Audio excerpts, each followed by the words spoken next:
all of the women in business that really fought for equity for us as women, I feel for them because I've seen how a lot of them had to be like, well, I have to act like a man to be in this room with men. What do you think that people still get wrong about the Tracy Anderson method? That it's too hard. People do not realize how much research and intelligence is put into this. What is your take on how these drugs are going to impact the fitness and wellness space more broadly? There are a lot of doctors out there that have no problem prescribing, oh, just microdose this, do this, to take the easiest form, the easiest way. You can't just all of a sudden one day go, oh, now I need to acquire some healthy muscle. The daughters of the mothers that did my DVDs that are starting now, they're probably going to improve their lifespan by 20 years. Some of the most famous people out there trying to preach wisdom and meditation, and they're like, oh, it's yoga and Pilates. I'm like, girl, you know that that's me. They don't even call me, they act like I don't exist. They want to reduce me to something that they can steal.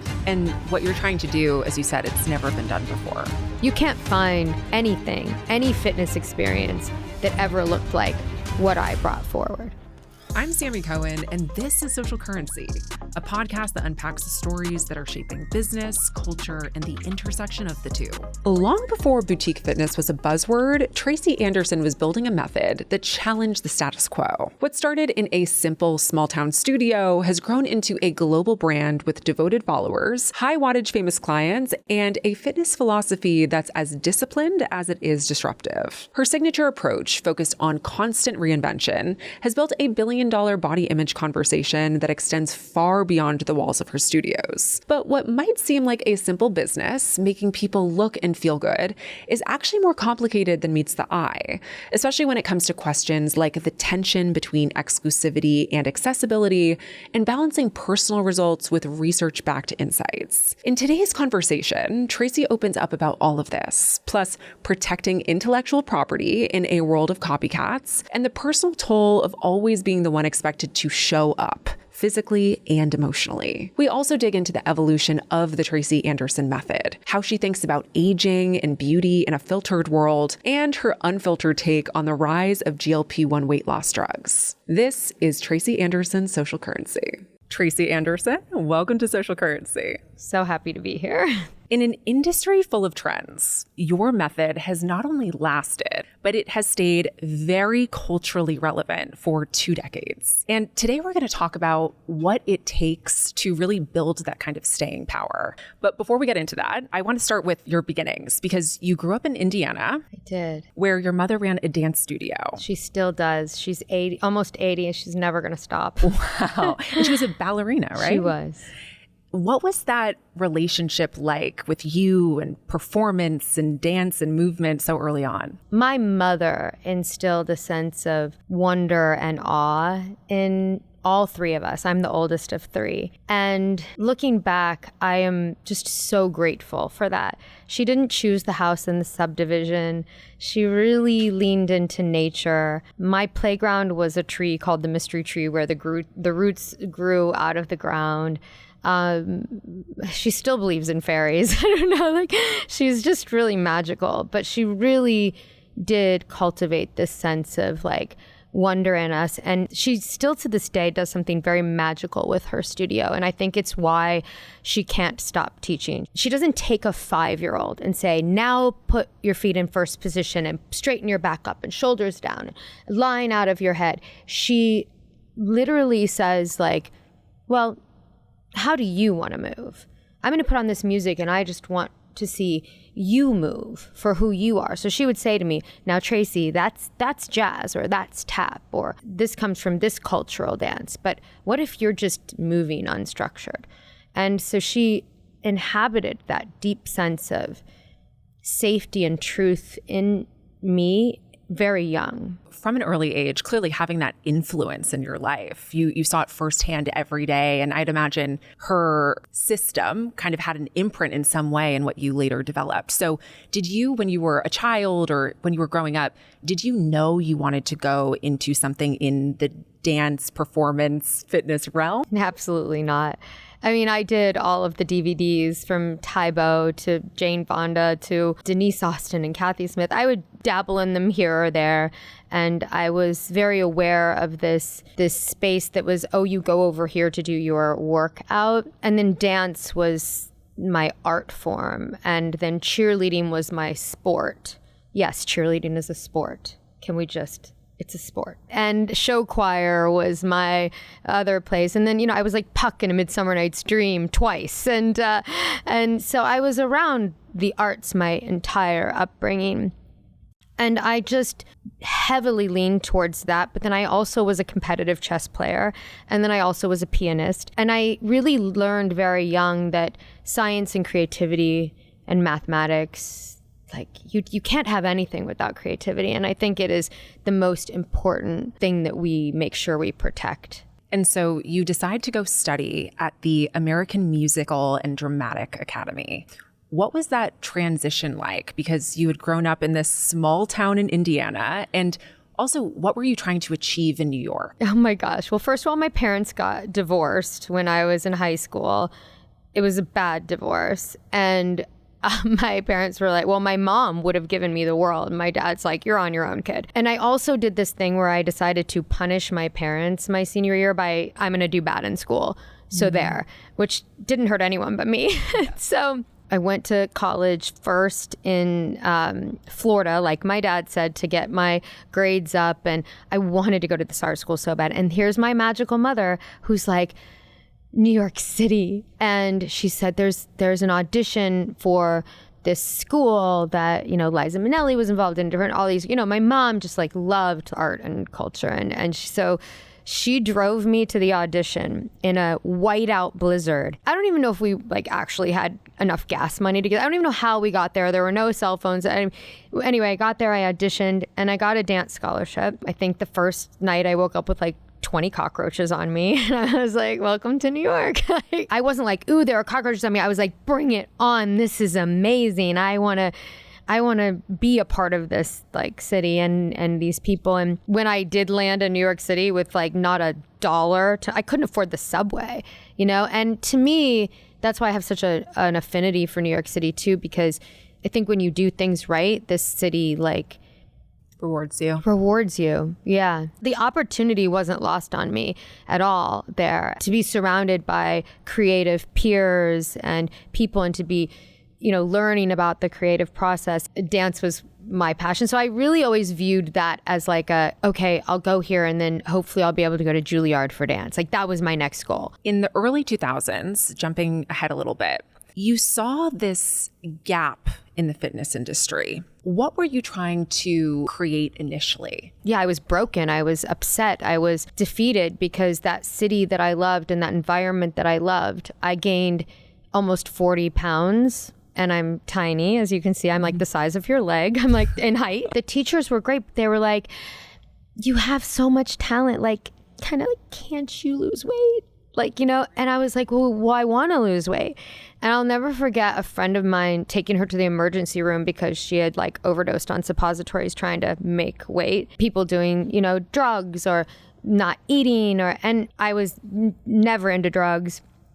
I didn't smoke. I did go and save up. I was a waitress. I worked at the Gap at 86th and West End. I saved my money, and I'll never forget walking into a Ron Fletcher Pilates class, and I was like, Pilates will fix me. And then I was at Crunch Fitness. I was like, step aerobics will fix me. I could dance. I could move. I knew at a young age that you can move and not move the scale. You can move and not look like you want to look. Yes, calories in, calories out. Okay, fine, whatever. But you can't become something that is functioning like my roommate who could eat 5 gallons of ice cream and she was like you. She was clearly genetically blessed metabolism, tall, thin. That wasn't me. I had everything working against me. My height, my proportions, my metabolism. That fight in me started very young. And I think that if I didn't have that lived experience and that fire, no one would ever climb the mountains that I've climbed to try and get the skill set that I have today. This really came from a personal a personal need to find a better way to move and experience fitness because the results that you were looking for weren't there. I wanted to go back to my school and be like, hi, if another girl comes here from the Midwest and doesn't have a great metabolism, here's the handbook. So talk me through exactly what this looks like. So you were like, I need to move in a different way. Is this you in your apartment experimenting? Like, what is the inception of what like V1 of Tracy Anderson method looked like? I didn't think that movement could do it. I didn't set out at that point to do this. I had this scar. I married Eric Anderson, who played for the New York Knicks, who I met when I did the movie Blue Chips as a cheerleader, because my metabolism changed in this really weird 19-year-old window, because in high school I didn't have a weight problem. I married him. I got pregnant with my son Sam, who just turned 27, and I was loving being a mom, and I was loving eating like the Edge pizzas from Pizza Hut and Dairy Queen blizzards and just like loving life. And then when Sam was maybe one, well, we went to LA, and my brother is very smart. He works for Apple. He's like literally a genius. And he had this book by Dr. James Austin called Zen in the Brain. And I was like, oh, that book looks cool. And he was like, you're never going to want to read that book. And I was like, I want to read the book. And he was like, good luck. And I grabbed the book from him and I started reading it. And I was like, I don't understand me. I don't understand my brain. I don't understand my body. I don't understand this book. So I got tutors and I got more tutors. And then I became addicted to sort of this like exploration process where I could take people from various places in science that they focused on and learn from them. And then I was like, no wonder why fitness doesn't work, because it's leaving out so much of us. And there's so little understanding. It's like if you go to a dermatologist for your skin, and you go to your OBGYN to have the baby, and you go to your general practitioner for strep throat. They all are specialists, but they aren't really talking to each other.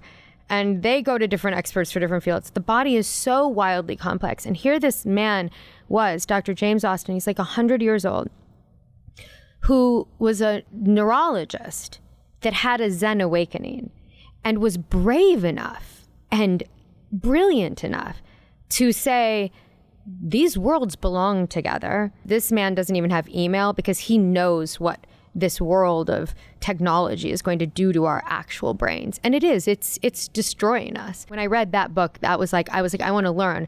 And then I was like, wait a minute, I've learned all this. And then Eric was rehabbing his back in Puerto Rico. And I met this other doctor that was super passionate about these pro athletes, their spines, and how like they end up in lazy boys after they've played pro basketball for so long, because they aren't training the inner spine muscles in a way that is protective of the spine, and there's no like deep end range motion. It's not protective of the nervous system and the body. And he had this idea of how to protect their spines, but he couldn't come up with the motions. And so I went to his little clinic every day, and I was like, I'm good at choreography, and I'm somewhat smart, and so teach me and I'll help you. What if we can get to the body in a different way, in this way, like through the mind like this, and through firing and involving all of these things in this neurobiological, neurophysical like kind of way? And he's like, no one's going to ever come up with that much content. And I was like, I am. And then I had to see if it would work on people. So I did learn about these people that I was around. I was like, well, what's a study? What does that look like? I had this question that I started with, which was, can I take any woman from any genetic background and turn them into like what a school like Juilliard would want? And this was an age where like Giselle was coming up, and I'm like, or make them look like Kate Moss, because this seems to be where we're going, I measured 150 different people every 10 days in about over 28 different areas, and I created original choreography every 10 days for every single one of those people. When I tell you to acquire my skill set, I was manic. I was obsessed. The woman that I am today could never do that. There was a moment in time where I was so hungry for that. So you did all this research, and walk me through the opening of the very first location. What was that like? The first studios were a nightmare, because they weren't even like the studios that I own today, where I was diving into business was like, oh, well, this is what like it looks like bankruptcy if you're going to be a personal guarantee on something like this. It looks so much like brand confusion when you launch a brand, but you're not like really something or someone yet that like understands what they are. I was still discovering and I was learning, but yet out of my talent and the demand for my talent, there was a business that was built. When Gwyneth and I went into business together, it started to look like something different. And when we walked into the Tribeca studio, like the first one that we opened together, what it felt like to have done 9 years of work before I ever met Gwyneth, and then to have a woman with as much like presence as she has and influence as she has actually see me and actually care about my work and actually go like, the world really needs this, and take that chance. That was really like, wow, I was proud of myself for like doing the work to acquire that. I want to make sure we talk about the details of your method. Your method emphasizes muscular structure work, and there's light weights, it's high repetitions. Can you walk us through the research or insights? I know you said earlier that you had done all of these tests or you had gone to people in different demographics, but I think people are really dying to know about the research part. The research continues. The research is never fixed. I'm really far ahead of the continuum in terms of where my ability to learn compared to other people's ability to learn is, because I have focused on becoming a specialist at one thing for my whole life. First of all, I don't just believe in light weights. That's just bullshit. I've worked around your own body weight my whole career. I only believe in 3-pound weights for this one part of my entire canon of work, which is part of an opening arm ceremony where I'm flinging your arms around in all different kinds of choreographical ways at a high rate. And yeah, I don't think you should do that with 10 pounds. Like, that would be an againstness to your joints and your ability to keep your fascia hydrated and all kinds of things. Culture takes a long time. You cannot change a culture before it's ready. And you're always going to have gossip, and you're always going to have narrative, and you're always going to have opinions. One thing that Gwyneth, not one thing, she did many things, but one of the things that she did that was so brave and amazing was like, she helped me make this weird thing seem normal. And she knew how, she's a great communicator, right? So she knew how to hire the right people to do the right things and slowly teach people what this methodology is. And so there were definitely moments along the path where I was teaching people just to be dynamic with their own body. You have a movement span, because this is a big, huge question. Mm-hmm. So if you look at health span and you look at lifespan, no one's looking at movement span. When you're in your early 20s, if you don't know how to dynamically move with your own body weight, it is irresponsible to start wearing out your fascia and your joints and all of that with heavy lifting, because you're not getting to deep end range connectivity. You're not involving everything in the conversation. And so many people actually go and watch a TV show while they're just putting one foot in front of another on a treadmill. The body doesn't get excited by that at all. You're leaving out so much of your ability to optimize who you are and who you're meant to be when you spend your workout time in that way. I create experiences that honor the movement span, that have to return this natural language to you and this ability for you to want to live the questions. I create these environments and I create these collections and I create this constant stream of exploratory movement that is also highly strategic. It is very difficult and highly creative to understand how to get somebody to drop into their body. Reaching your insula through your body and your brain is the fastest way to do it, which then helps your vagus nerve, help your whole nervous system, your gut health. You want to talk about vitality, living longer, moving longer, like it is complicated. And this is what I do. So, I mean, like, I can't be reduced to a muscular structure work and tiny weights and flinging the arms around and, you know, all the things. It's just, it's so vast. And I think hearing you talk about it, you're right. I think the media has portrayed your method in certain ways. Yeah. But hearing you talk about it, what stands out to me is how holistically you think about the mind-body movement, and even just, I hadn't heard that term before, the movement span. Movement span. Well, it makes sense. There was a woman whose in real estate in Boston. She's like a Maggie Sealing. She's a big like heavy hitter in real estate. And she came to one of my Vitality Weeks and she was like, Tracy, what you do is you honor the movement span. And I'm like, you're exactly right. That's exactly what I do, you know, because it's such a trending way. Everybody's talking about their health span, talking about their lifespan, and nobody is talking about the movement span. And that is what I've been honoring, because you only lose 3 to 8% of your muscle mass per decade.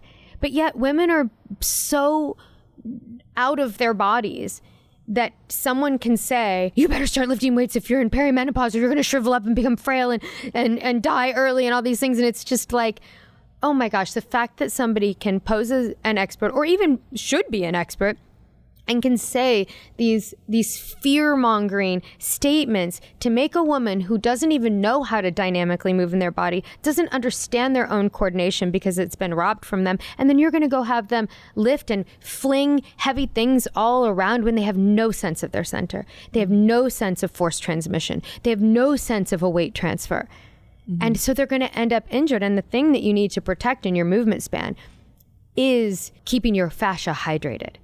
Because the fact is that weightlifting dries it up. So I have a whole set of weights but it's lifting differently, but you're lifting up to, if you're holding, you could be holding 50 pounds at one time. You know, I mean, I have these things in my collection, but you don't just use them willy-nilly, and you don't just go to a gym and use them because someone is only talking to the muscle and not talking to the connective tissue and not talking to the fascia and not talking to your insula, and they're actually talking to you while you're supposed to be dropping into your body and hearing it. You cannot do both of those things at the same time. And we've talked a lot about the physical movement element, but one thing that is, I'll call it lore with Tracy Anderson method, is that the classes are famously intense. When you show up to a Tracy Anderson class, you are going to work your ass off. How intentional was the atmosphere? And I'm not talking about the physical movement here. I'm talking about the energy in the room, because that seems to be, of course, people talk about the workout and how beneficial it is, but the atmosphere is something else entirely. I know that I attract people that do not take the easiest way out of things in their lives. I attract a lot of very leader type women who are breaking boundaries, pioneering things in their own fields. They are remarkable, remarkable women. And I think that they love what I deliver so much because it trains them to be able to stay with that. Their body is like unfazed by a boardroom of people that they're trying to move along and change a culture before it's ready. Because a lot of the time they come to me and they think, oh, well, you're the best at getting this ab or that ab. And then they're like, wait, I could give a shit about my abs anymore. Like my mind and my body is like thriving, and I'm so creative, and I'm solution oriented, and I'm, you know, all these other things. Like it's like people come up to me more and more to say like, oh gosh, what you did for my like mental stamina or mental health or healing is like they cry to me, and I'm just like, well, that is also the way to the beauty aspect of it, because your body, when it is operating in a resilient way, when everything that you have in you that is so powerful is turned on and you're utilizing it, and it didn't get, you know, systematically silenced, when it gets awakened, it's like you're so regenerative. Like I'm 50, like 50 doesn't have to look like, you know, 50 before all these things, but also like you did it with your own nature. Also me, I'm to blame too, because I walk in and I don't say like, welcome to class, how are you doing? Like, everybody, let's get started. We're together, we're a community, you've got this. And I don't start preaching to them either. I don't say shit to them. And I don't try and hijack their attention. So I think that it takes a long time for people to be like, she's not pissed, she's not being narcissistic. In fact, it is impossible in my classes to leave the ego behind because of the music we're doing it to, but I want to get as close as I can there, because people I don't talk to them about it. And so I think that they see me kind of coming in and not saying anything to anybody and just like getting right to it. So I think that that's the seriousness that you feel, but really it's the most safe space. No one's being judged. I'm actually saying to you, I don't care what you look like, just explore. I don't care if you can do it. You living the questions is what's going to give you the answers. And I think that element right there, even just the fact that there's the silence at the start of the class, right? I think that may lead to some misconceptions. So what do you think that people still get wrong about the Tracy Anderson method? That it's too hard because it's for them. It's for our nature. This is the rise to what you need to be doing. Once you all go like, wow, I'm going to explore in a brand new way with my body that my body doesn't know what it's in for each week, that's your nature. That's your awe. That's your wonder. That's your path to creativity. That's your path to saying, bring it on, life. You can bring me whatever you want, and I don't have to have the answers right now. I can take this on, and I'm not going to hold it in this place that tragically so many people hold their trauma, their confusion, their worry, their pain, and their fascia. I'm going to bring it out, and I'm going to be a part of something where I can say, like, Tracy says, I know how to do this and I know how to explore, so I'm going to trust her in this. But I also know that she actually has earned the skill to choreograph this for me. So you can kind of take that off the table. You can say, like, I actually trust the teacher. I actually trust the messenger. And I think that so many people thinking that it's too hard or thinking that it's too weird or something like that, or like they don't take the time to understand that, like, me not talking to them is really for them. The classroom being warm is for them. The music is for them. The choreography and the movement is for them. They don't realize that. And I think that also people do not realize how much research and intelligence is put into this. And that too is a big misconception. The fact that it is so different, it works to your benefit because there's no one who is doing anything that is this unique in the space. So I think despite it being perhaps this different kind of movement, it doesn't sound like you care now or you've ever cared if people judge it for being a certain way. I get hurt when I get misquoted, misinterpreted, or, you know, people can judge, you know, all that they want, but it never has stopped me. It never has made me doubt myself because I am sure of my truth. I am so discerning about who I learn from. And most of the people that I learn from have been dead for a long time. I mean, most of the people that I like, when people are like watching TV shows or they're making their social media things or they're doing their get ready with me, I'm literally like in Thoreau. I'm like in nature. Which I think people wouldn't expect. Oh yeah. Talk about misconceptions. I think people. You can ask my daughter, Penny, how many books do I carry with us everywhere? Too many. I can't even find it through the internet because, like, I don't even think that most of the people that I learn from are even properly aggregated, and I don't even want a misinterpreted version of them. I literally take their word, like, with me. And so I want to get into some of the numbers here. So the price point of the in-person membership, which I read was around $900, but fact check me if that's I think okay. It's $900. Yeah. So it sparked a lot of conversation, sometimes criticism around the exclusivity.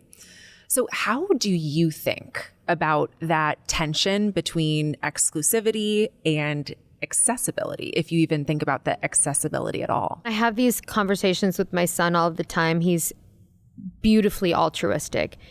Like, he's going to do better than I have been able to do with Mission. And he's got this amazing platform called govglance.org where he's like, listen, people need to learn how to get things right from the government so that they don't get their nervous systems all like falsely, like, you know, hijacked and everything. I mean, maybe they should, but they need to read the things for themselves. And so he's aggregated it in this really friendly way. It's a nonprofit. Like, everything he pours his heart into is like nonprofit, like very altruistic. I think about sometimes like what it would look like if I just said, it's just for free. I should probably ask you, like, how would I dismantle this business and just be like, it's free? It's going to end up having to go somewhere like that at some point because I care so much about what I leave behind.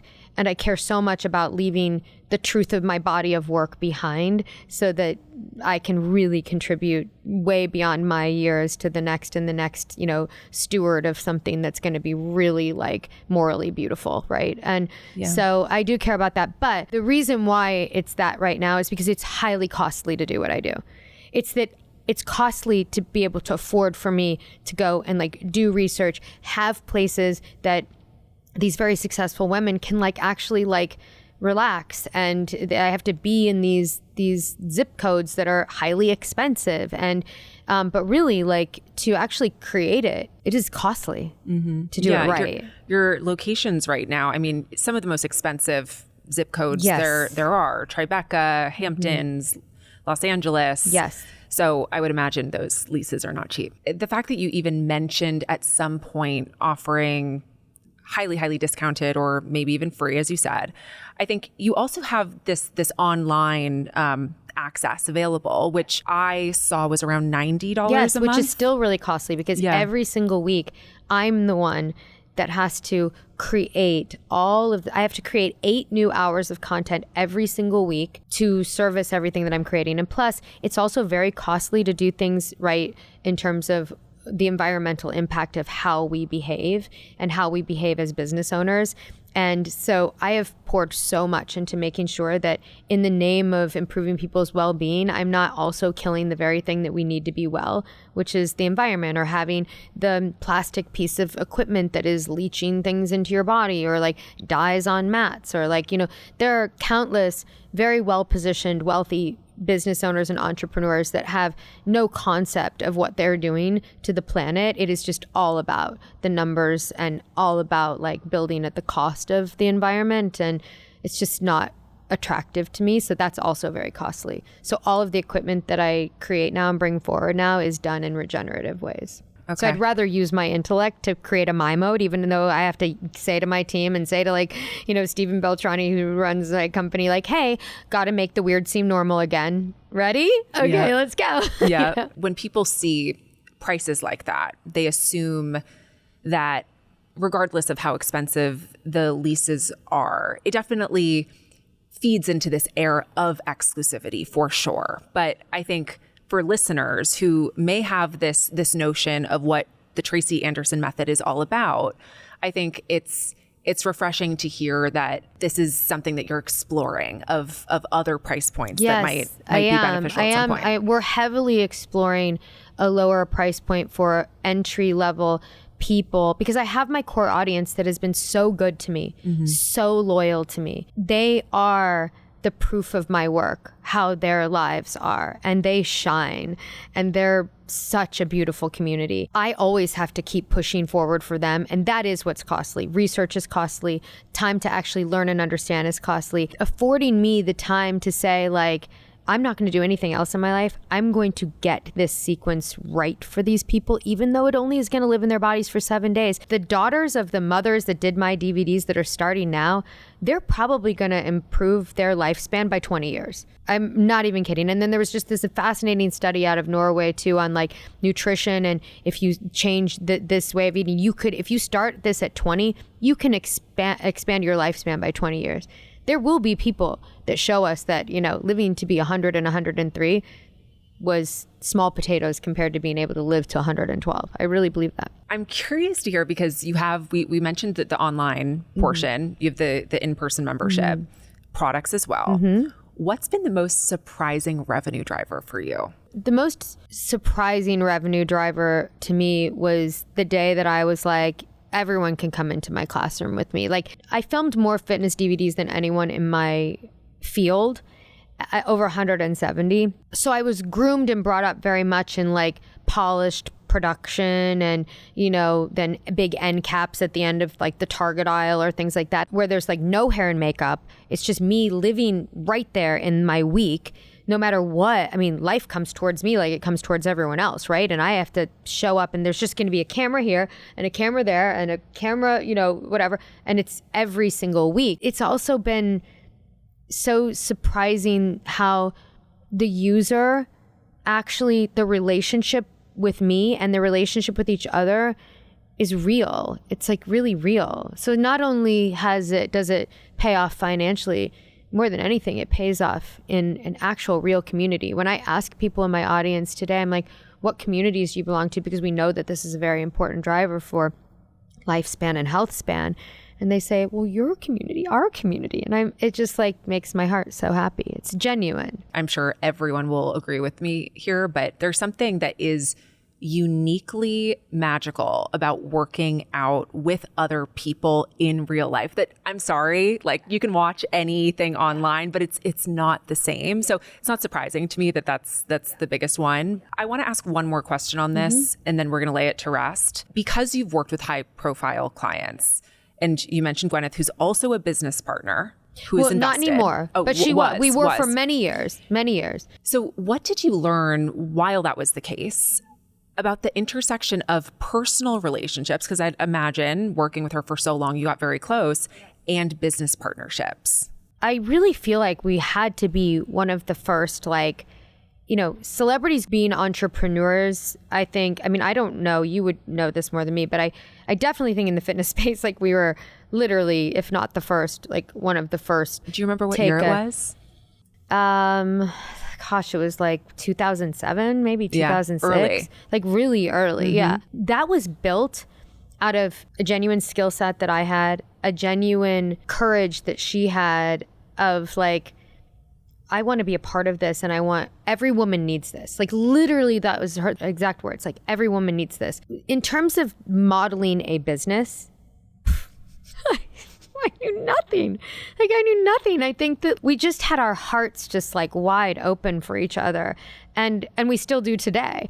But along the way, it's so interesting how you're on your path to learn. I have never been on the path to learn about business. She has effectively built. I remember being in her kitchen in London when she told me about Goop, the idea. I think that the thing that I love the most about traversing sort of like the landscape with her, because we've each gone through divorces, you know, micro traumas, macro traumas, like all different kinds of things. But also when you're somebody who is positioned in a way like that, like people like to come at you, or people like to form opinions, or people like to tell stories, or people like to tell.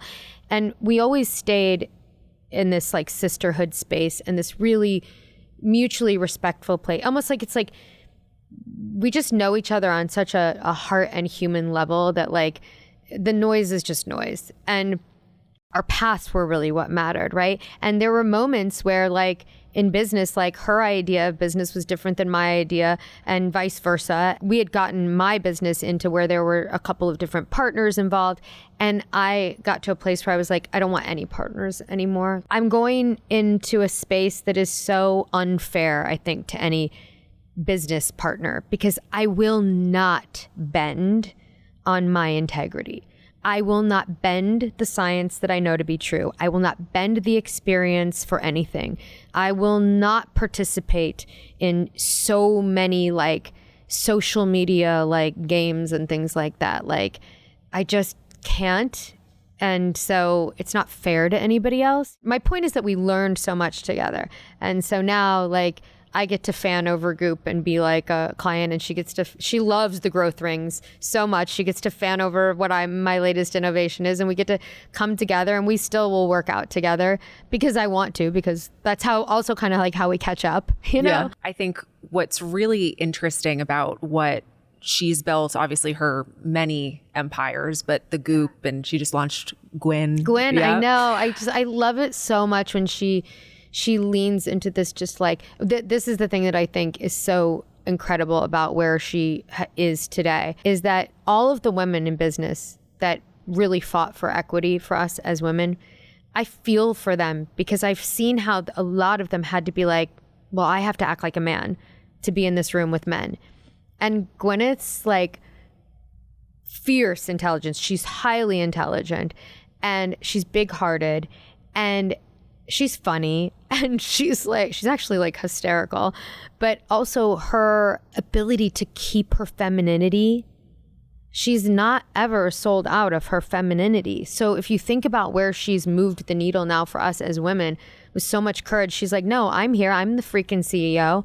I'm going to call these shots myself. And by the way, also like I'm feminine. She's showing that when you bring femininity into business, like you've got an ingredient that it's been void of, like big business has been void of for so long. It's going to be exciting. I think it's going to be exciting to keep watching her and that brand grow personally. I want to talk about the Copycats. Many former trainers of yours have gone on to start their own fitness brands, some echoing different aspects of your style. So I want to hear from you.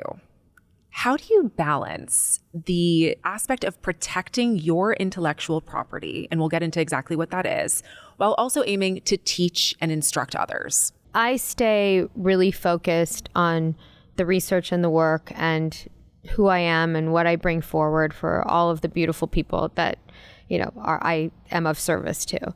So I really do stay focused on the beautiful things in life. I really do. But biggest dagger to me, it's like confusing in my mind because, I've used this term before, like it feels very morally bankrupt, especially where a woman could work for another woman, absolutely not acquire the understanding or skill set of why that woman is doing what she's doing. But I employ dancers, and a lot of the dancers that I've employed, and I looked at it always as being exciting to employ dancers because dancers don't make what they should be able to make. Choreographers don't make what they should be able to make. And so many dancers, so talented, from like a Courtney Lewis to a Kristen, to Julia, all these amazing dancers that I employ that are mentally in check and they have good character and good morals, right? Watching them cue me is fascinating, right? And that's a skill set that I don't have that they have. So it's a real team effort. But then if you take, one out of every 15 people that wanted to be famous themselves, that is very much living in their ego, that is around like big celebrities and sees an opening, because I am definitely not, I focus on everyone. So I'm not like, oh, wow, there was, Dakota Johnson, and I love Dakota. Yeah. But like Julia can train Dakota. Do you know what I mean? Or like, it doesn't have to be me. And so, but then you have these people that come in and they become, I watch it, like stars in their eyes. What can happen to me if I somehow become that person's friend? And these celebrities are nice people. Most of them are super nice people. And they're like, oh, and then they're just trying to get a workout in. And then all of a sudden they're being like manipulated by this person that has ulterior motives or intentions that are very self-serving. And then all of a sudden that person has created 2 weeks later a method that is exactly my life's work, but they've put their name on it. They've scrubbed me from their website, and they're just letting me work for them. And that, to me, is the saddest thing that I've had to watch over and over again. And to actually want to take something that is so costly in someone's entire life's work to create, and to credit Pilates and yoga and say like, oh, it's yoga Lattes dance. I don't know who Tracy Anderson is, like, and yet they're doing it. It was interesting because this thing served up on social media for me the other day, and it was this girl that was very upset by this article, like sort of misquoted me. They took the quote out of context, of course, and she's like raging over it. And then she's like, she showed a picture of her underneath my bands years ago. She goes, I've done Tracy Anderson before. This is what I look like. And now this is what I look like now, my sweaty girl workout. And then she shows the workout. And I'm like, that was the sequence I created 4 weeks ago that this girl is ripping off in her studio. Like, it's everywhere. It's not even people that worked for me. It's everywhere. If you measure followers as fame, some of the most famous people out there trying to preach wisdom and meditation and move with me, and they have movement platforms, and they're like, oh, it's yoga and Pilates. I'm like, girl, that's me. And how you're missing the powerful moment to call me up and say, hey, I'd like to infuse your work into mine. I know you're still alive today. Is there a way we could work together? Yeah, what would that look like? Yeah, what would that look like? They don't even call me. They act like I don't exist. And let me tell you something. Yoga, spiritually, is completely different than Pilates.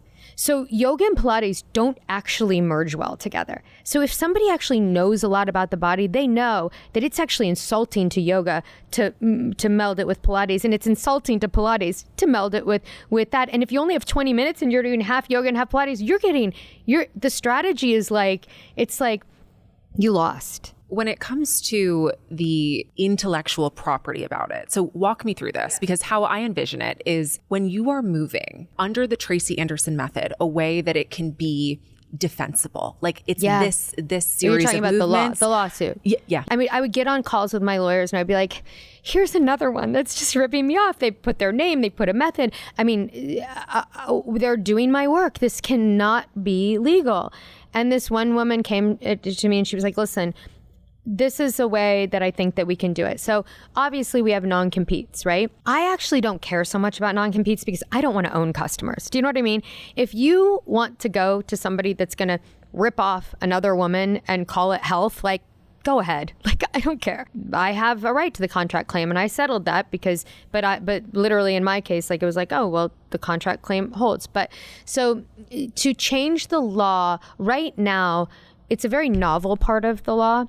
But the reality is that the music industry is heavily protected. But there are other art forms that are not as heavily protected right now that deserve to be heavily protected. So for me, this is about fighting for creativity, especially in an age where AI is raging upon us and all these things. Like, we cannot lose sight of protecting creatives, okay? And I really feel for dancers and choreographers and where they might, and science, and where basically effectively the way it sits right now is there was a case with Bikram Yoga where he tried to copyright like 17 or 18 moves. And the judge was like, you can't copyright these. These are like moves that are available to everyone. They're like functional moves, because it literally was like one of the moves he wanted to copyright was you touching your nose to your knees and saying, and he said, I want them to touch their nose to their knees to cleanse the liver. I don't disagree with that, judge, okay? That isn't what I do at all. You will never take one of my classes and go, oh, I did that to go get a can of soup off of the shelf yesterday. Like, there is nothing functional like about the way that I approach what I've created, this experience that I've created. And in music, there's tons of science. In music, you have to be, you have to understand strategy and science and all kinds of things and understand how to be highly creative within that. So what I do is highly creative. What I do is choreography, and choreography is protectable. That is what it's meant for in the Copyright Office. But to go and explain that through paperwork and all that. So I know that I'm up for a really long battle here. I've climbed big mountains before with very scary terrains at times. And I know that I have to do this for the next little, human that wants to come up and be in a different space other than music and wants to put their whole life and their whole creativity into being creative. Nobody thinks that it's fair for you to take a Taylor Swift song and change one word. You can't say like, welcome to Seattle instead of welcome to New York, but keep everything else the same and say, sorry, Taylor, this is my song. Like, everyone would rage, right? But yet every day, people do that to my creativity and my work that is just as difficult as writing a song or writing lyrics. They will go actually be a member of their gym. And I'm like, how can you do that? I don't understand it. In a perfect world then, would you have specific movements or specific elements that are essentially the Tracy Anderson way and it's recognized throughout the world? Yeah, that's a great question. Like, if I died tomorrow and it wasn't protected, everyone would start saying, oh, I'm doing Tracy. It's a Tracy Anderson studio. That's what they did to Pilates. And I've created thousands of more sequences than Pilates and much deeper. So I love Joseph Pilates' work, but his body of work, mine has run so much deeper in context than that. I feel for him because he didn't get to protect his work. And so that's why I'm like, well, I have to protect my work. If you look at Fosse, you credit Fosse. Good people in the world are like, oh, well, that's Fosse's style, right? Or that's Graham, right? Or that's Michael Jackson, right? Or that's Debbie Allen. Like, good people who have a sense of like what people have like brought forward, they want to credit it and they can acknowledge it and see it. My sequences get just like taken, or they'll take like 4 of my moves, or they'll take different moves to try and like mix it up so it's not like a string. It's not about a leg lift. I don't want to own a leg lift. I don't want to own an attitude. I don't want to own a one-part move. But when you start to put one move together with another move together with another move in a conversation that's choreography, it cannot be. I mean, It just, and when these girls are saying like, oh, these are just dancer arms, I'm like, nobody ever went to a ballet class and opened with the arms that I opened. None of them ever did. It's just like they want to reduce me to something that they can steal. And what you're trying to do, as you said, it's never been done before. No, you can't find anything, any fitness experience that ever looked like what I brought forward. All of the DVDs that I talked about before, like even if you go back like and look at any of those DVDs, they're always like laying on one side and lifting like this, or like, it's not this conversation at all. It isn't works of choreography. I know that I originated it because I know I wasn't looking at anybody else in movement when I originated it. Yes. And I know I was very aware of everything in movement when I originated it too. Yes. Well, I think we will all be watching this space because it really is, in so many ways, you're trying to do something that has never been done before, and it has the potential to have extremely widespread implications, as you said, on the industries or the verticals beyond music. Yeah, there was some horrible headline that the got put out that said like, oh, big win for the fitness industry. Like, go ahead and like, you can't copyright fitness movements. And we're so not done with this, number one. And number two, it's not a big win. Even if I have to go back again, even if I have to keep appealing, even if I have to do whatever, it will never be a win to not acknowledge and protect people's creative works. It will never be a win. It's a huge loss. And with AI, it will just, that kind of thread and that kind of headline, and anyone that subscribes to that being a win is going to be participating in the demise of what keeps the human spirit so alive, which is creativity. Okay, shifting gears a little bit. I would love to get your take on the rise of wellness technology. Clearly, wellness is a huge part of your life, but we have things like the Oura Ring. Yeah. And countless apps, literally millions, right? Mm-hmm. Are there any wellness or fitness tech tools that you use on a regular basis? Absolutely not. I do not really believe living in data over living in your body and how it actually feels. I have an Oura Ring.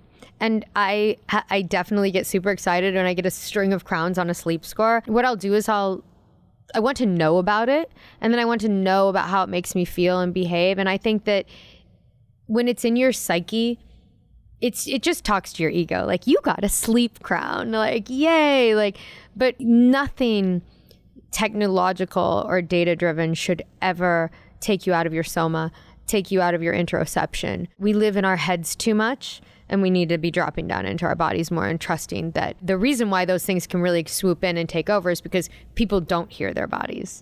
You have spoken and been public about this, but you had a quote where you were like, I'm tired of hearing about jowls and dysfunctional I'm sure beauty you can standards. see my jowls from this side. No, your jawline is like ready to cut. How has your relationship to aging progressed as you've continued to build this? We all want to love. We want to be in love. We want to feel loved. We want to feel beautiful. We want to feel lusted after. We want to feel all of these things. And when you cultivate the right self-love, you won't mistake something for love that isn't love. When you have a partner that truly looks at who you are as being beautiful. And this was another quote that I was totally misrepresented on, because I was saying, like, when you eat 100 grams of animal protein in a day, that it's bad for the environment and bad for 100 grams of pure animal protein a day. I was saying that being greedy from the environment in that way is a really bad look. Like, I don't think it looks good on people, because look at what it's going to do to us. Not only does it raise your IGF and your mTOR and all these things too high, it is a greedy look. And that's kind of like the thing here with the jowls and all of these things. If you think that going under the knife to remove jowl or injecting it with a lot of filler or something like that is going to make you more worthy, or you're actually saying that if you looked like you were 10 years younger, you would be more worthy and more beautiful than you are today. I don't want to be loved by someone that thinks like that. Like, I don't want to make love to my husband in a performative way that is like, I just got filler, look at me, baby. Let's go. I'm not criticizing getting filler. I'm not criticizing getting Botox. I am not criticizing getting a facelift. I might get one someday. I have no idea. I'm friends with so many plastic surgeons that I admire and I think are great, amazing creatives that are like really care about, making sure that people are understanding exactly what they're doing and to what end they're doing it. That's what I care. That's why I'm tired of all of these before and afters that come up and the amount of time that people spend in that space where it just, of course, it's going to manipulate your psyche to think like, ooh, I need those lips. I need that ponytail lift. I need that thing. Like, because you're looking at these people go from one thing to the other, and it's as if the first thing wasn't also living in beauty. Mm-hmm. It just is, it's very corrupt to me. It's just one of the most harmful things we can do to our nervous system, I think. What's a health practice that you think is overrated? Anything that is like, I can do this for you in 20 minutes. Anything that's trying to minimize the time that you spend with your body on a big promise. Is there a health practice that you think is underrated? Consistency, like the unglamorous truth of that the easiest form of easy is unattractive and is never going to evolve you into anything great. Being brave enough to go like, you know what, I am just going to try a Tracy Anderson class. In your mind, you've already judged like it's going to make me go out of my comfort zone. I'm going to be asked to do all of this choreography. And yes, you are, but yes, you can. Yes, you can. And then you will feel the benefits of what it means to really explore and live in those movement questions. So I think it's underrated, but also I will tell you something else that really bothers me really quickly is the way people are capitalizing off of meditation, and so many people in this world right now are suffering on so many levels. And to take your beautiful self, if you're just a genetically beautiful, privileged person, and be like, come, let's sit down, let's meditate, let's sage our space and do our thing. Like, no one that understands the benefits of meditation would ever put a camera up and say, let's meditate. You can't meditate that way. If it's like, it's making them live in your ego, in your world, and lust after what you have even more.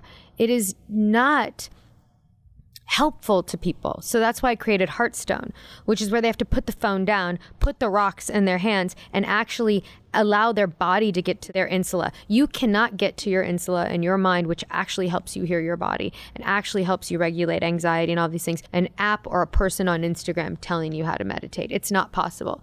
You can get there with certain forms of meditation, but it's never going to be with a device, ever, or a person showing you what the performative experience of meditation looks like. Real meditation isn't even performative. Doesn't make sense. Okay, we're going to the questions that I ask every guest. Okay. Can you share a system that you have in place that benefits your career or business? And it can truly be any kind of system. Staying true to why the customers come to me in the first place, and never, ever, ever bending my integrity to fit a certain way, and being transparent with my audience. Okay, the next question comes from the Social Currency Corner, where I get your input on a trend or story that's impacting business and culture. So obviously the word or the medical advancement over the past few years, GLP-1s, they are everywhere. Everyone and their mom is taking them. As someone who's built this career focused on long-term discipline, taking care of your body, what is your take on how these drugs are going to impact the fitness and wellness space more broadly? We need to deal more in people's stories.